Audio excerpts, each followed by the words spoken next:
My dear student, welcome to my YouTube channel Mahadev Study 3.0 and another video. My dear student, जो student BSc second year third semester में इस बार तो वो 2000 की परीक्षा में बैठने जा रहे हैं, ठीक है। तो उनको मैंने कल केमिस्ट्री के कुछ मोस्ट इम्पोर्टेंट क्वेश्चन कराए थे यूनिट 1 से लेकर यूनिट 4 तक। Very short type answer question यानी very short answer type question कराए थे। तो उस वीडियो में मैंने आपको ओनली क्वेश्चन बताए थे। इस वीडियो में मैंने आपको वो क्वेश्चन और उनके आंसर बता रहा हूँ, ठीक है। तो वीडियो को ध्यान से देखना और फुल वॉच करना। यदि आप हमारे चैनल पर नए तो चैनल को सब्सक्राइब कर लें, जिससे आने वाली हर वीडियो का नोटिफिकेशन आपके पास पहुँचता रहे। चलिए वीडियो को स्टार्ट करते हैं। पहला क्वेश्चन मैंने आपको क्या बताया था, उसमें पहला क्वेश्चन बताया था मैंने आपको कि अभिक्रिया की कोटि से आप क्या समझते हैं, ठीक है। अभिक्रिया की कोटि से आप क्या समझते हैं, तो हम उसका जो आंसर लिखेंगे क्या लिखेंगे, अभिकारक अणुओं की वह संख्या, अभिकारक अणुओं की वह संख्या जिसके रासायनिक परिणाम में सांद्रण परिवर्तित होता है अभिक्रिया की कोटि कहलाती है, ठीक है। अभिक्रिया की कोटि कहलाती है। यानी जो परिवर्तन के परिणाम में सांद्रण परिवर्तित होता है तो वो हमारी क्या कहलाती है, अभिक्रिया की कोटि कहलाती है। अगला क्वेश्चन मैंने आपको बताया था, अभिक्रिया की आणविकता से आप क्या समझते हैं, अभिक्रिया की आणविकता से आप क्या समझते हैं। तो इसका जो आंसर लिखेंगे हम क्या लिखेंगे, आणविकता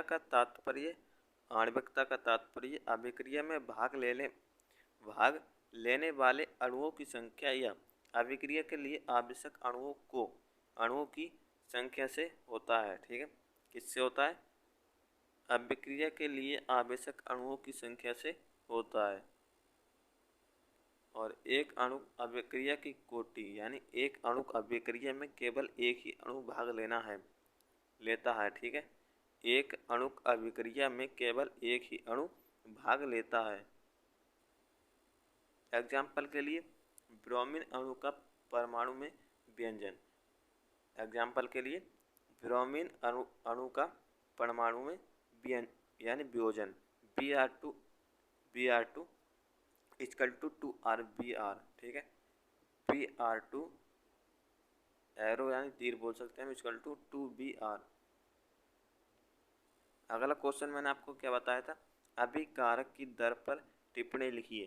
तो क्या वह दर जिसमें समय के साथ अभिकारक पदार्थों का सांद्रण परिवर्तित होता है अभिकारक की दर कहलाती है, ठीक है। इतना आपको लिख देना है। अगला क्वेश्चन मैंने आपको बताया था, तापमान गुणांक किसे कहते हैं, तापमान गुणांक किसे कहते हैं।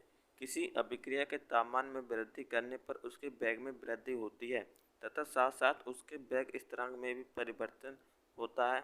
बहुत सी अभिक्रियाएं ऐसी होती हैं जिनमें 10 डिग्री सेंटीग्रेड तापक्रम की वृद्धि करने पर वेग स्थिरांक का मान पहले से 2 गुना या 3 गुना हो जाता है,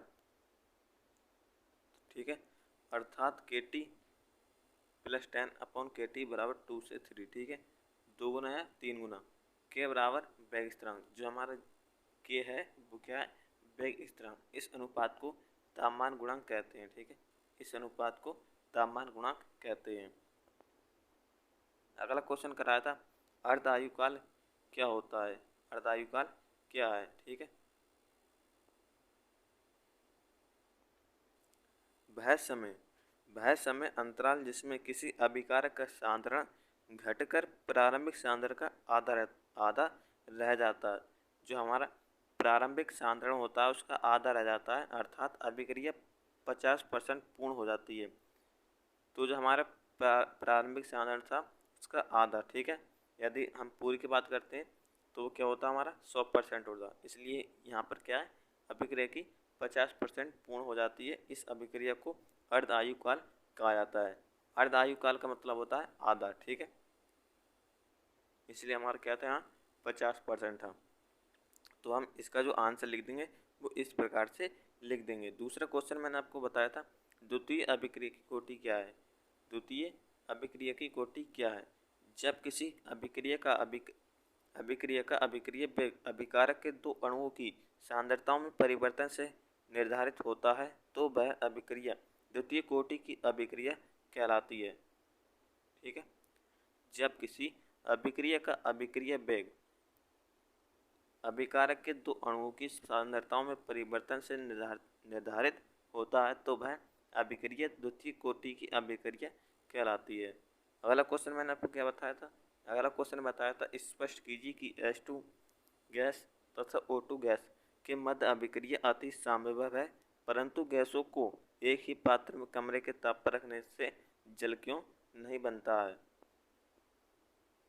तो इसका आंसर हम किस प्रकार लिखेंगे कि इसका रीजन ये है कि इसका कारण ये है कि कक्ष ताप पर अभिक्रिया के लिए संकरणीय ऊर्जा का मान बहुत अधिक होता है। ठीक है, इसलिए हमारा क्या होता है, वो जल नहीं बनता है। अगला क्वेश्चन मैंने आपको क्या बताया था, ऑक्जेलिक अम्ल तथा KMnO4 के मध्य ऑक्सीकरण अपचयन अनुमापन में हम अनुपापन प्रारंभ करने से पूर्ण ऑक्जेलिक अम्ल विलयन को गर्म क्यों नहीं करते हैं? तो इसका जो करेक्ट आंसर हो जाएगा वो क्या होगा, KMnO4 तथा ऑक्जेलिक अम्ल के मध्य अभिक्रिया गतिक रूप से बहुत धीमी होती है और ताप को बढ़ा देती है। ठीक है, अगला क्वेश्चन मैंने आपको बताया था यूनिट 2 में कि द्रव्यानुपाती नियम यानी द्रव्यानुपाती क्रिया का नियम लिखिए।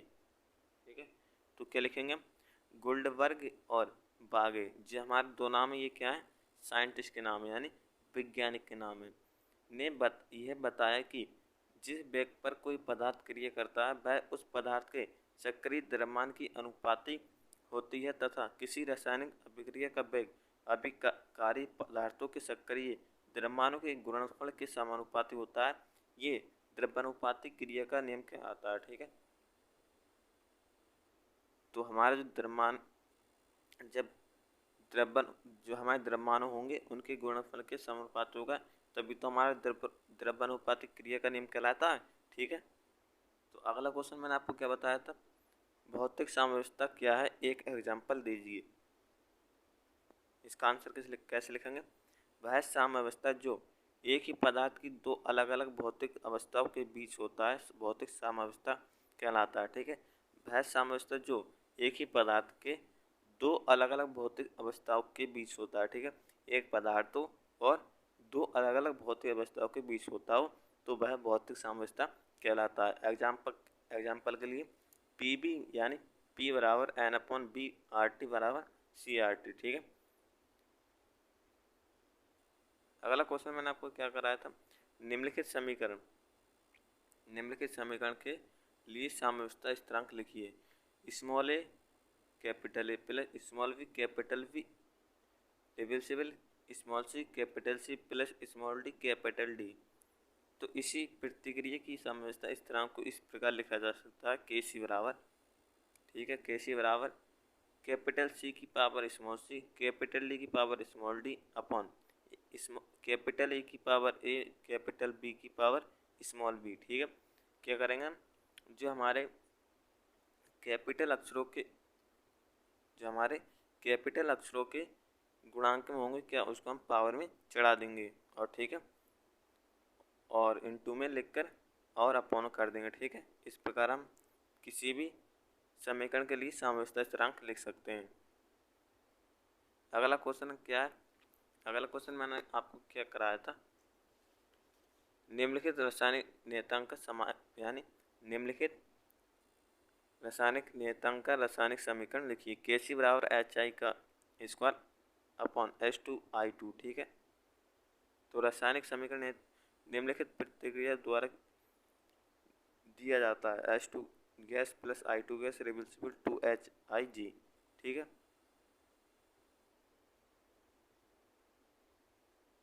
अगला क्वेश्चन मैंने आपको क्या कराया था, द्रव्यमान नियम स्थिरांक क्या है, द्रव्यमान नियम स्थिरांक क्या है। माना किसी प्रतिक्रिया नियम के अनुसार एक रासायनिक प्रतिक्रिया आवर्तित एक स्थिर तापमान एवं प्रतिक्रियाशील पदार्थों के सक्रिय द्रव्यमान के समानुपाती होती है। Kc संतुलन की प्रतिक्रिया स्थिरांक है, जबकि Kp आंशिक दाब लगाने पर पाया गया संतुलन का स्थिरांक है। ठीक है, इस प्रकार हम क्या करेंगे, इस डेफिनेशन को लिख देंगे। अगला क्वेश्चन मैंने आपको बताया था केपी और केसी क्या है। केसी और केपी गैस मिश्रण के संतुलन के स्थिरांक हैं। हालांकि दो स्थिरांकों के बीच यह है कि केसी को मौल सांद्रता द्वारा निर्धारित किया जाता है, जबकि केपी को एक बंद प्रणाली के भीतर गैसों के आंशिक दबावों द्वारा निर्धारित किया जाता है। अगला क्वेश्चन क्या करा था। अगला क्वेश्चन मैंने आपको क्या करा था यूनिट 3 में। पूरी यूनिट मैंने आपको 1 से लेकर 4 तक बताए थे। तो 3 में मैंने आपको कौन कौन क्वेश्चन बताए थे।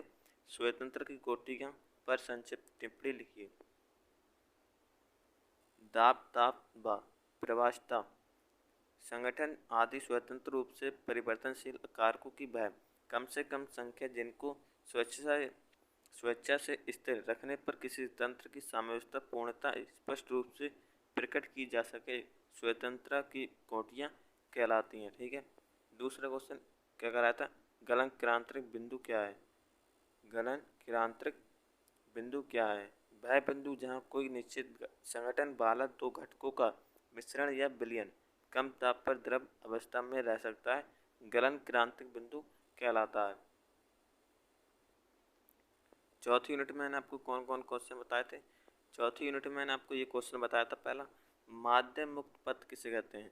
माध्यम मुक्त पथ किसे कहते हैं। वह औसत दूरी जो एक अणु और दो उत्तरोत्तर टक्करों के बीच चलता है, अर्थात वह दूरी जो गैस का अणु बिना टकराए हुए तय करता है, माध्यम मुक्त पथ कहलाता है। अगला क्वेश्चन क्या कराया था। वान डेर वाल्स समीकरण लिखिए। तो वान डेर वाल्स समीकरण हमारी क्या होती है। P plus a upon b square b minus b बराबर आर टी। ठीक है। Second b minus first b बराबर आर टी। अगला क्वेश्चन मैंने आपको क्या कराया था। वान डेर वाल्स समीकरण की सीमा लिखिए। ठीक है। इस प्रकार आप दे सकते हैं। यहाँ से आपको ये सीमा लिख देनी है जो इस वीडियो में आपको दिख रही हैं। ठीक है। या तो आप नोट कर लेना वीडियो को रोक के, या तो स्क्रीनशॉट ले लेना। ठीक है। दूसरा क्वेश्चन मैंने आपको बताया था बोलताप क्या है, तो आप इस प्रकार इसको भी देख सकते हैं। अगला क्वेश्चन मैंने आपको कराया था जूल थॉम्सन प्रभाव पर टिप्पणी लिखिए। इस प्रकार आप इस क्वेश्चन को भी देख सकते हैं या स्क्रीनशॉट ले सकते हैं या नोट कर सकते हैं। अगला क्वेश्चन मैंने आपको कराया था आदर्श गैस तथा वास्तविक गैस में अंतर। ठीक है। आदर्श गैस में तथा यानी ये क्वेश्चन कराए थे, फिर भी इस वीडियो में मैंने आपको दिखा दिया है। ठीक है। अगला क्वेश्चन कराया था मैंने आपको ये वाला। अगला क्वेश्चन कराया था उन दो गैसों के नाम लिखिए जो जूल थॉम्सन प्रभाव में गर्म हो जाती हैं। तो हमारी जो दो गैस होती हैं वो क्या होती हैं, H2 और He, हाइड्रोजन और हीलियम। तो आई होप आपके क्वेश्चन समझ में आ गए होंगे। तो आई होप तो आप वीडियो को लाइक कर देना और चैनल को सब्सक्राइब कर देना, जिससे आने वाली हर वीडियो का नोटिफिकेशन आपके पास पहुंचता रहे। Thanks for watching. मिलते हैं अगली वीडियो में। धन्यवाद। Take care.